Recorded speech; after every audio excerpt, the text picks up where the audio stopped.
Arratsaldeon Euskal Herria, lagunok, orrazkera, estetika, body painting, hori guztia uztartu eta sekulako performanza antolatu dute Larrinaga anaiek, sueño deiturikoa.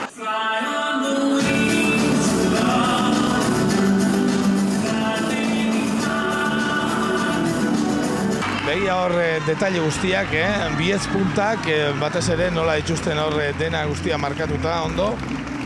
Zuok estetika ikastetxe bat daukazu ez, da, hemen Bilbon. Bai, estetika eta ila epanketa. Kurtso bukaerako diplomak dira hauexek, beraien sorkuntzak basalitzeko.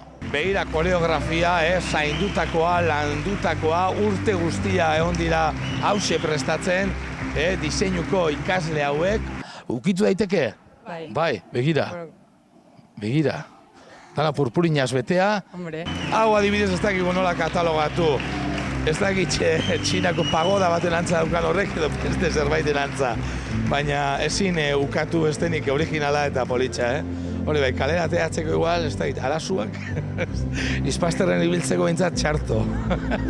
Frikiak, hone dira artista lanak. Dana gure ikaslek egindakoak, body paintingak, pelukeria de pasarelakoak. Ze demontre da hau adibidez? Bueno, hori da El Guerrero de los Sueños, deiturikoa.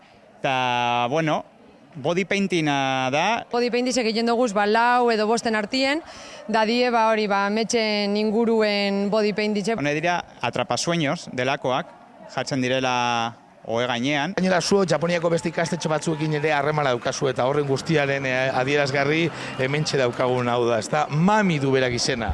Bai, Takasaki Collegeko ikastetxearekin dakagu harremana, eta bueno, urtero jaialdi honetara etortzen dira euren ametsak erakustera.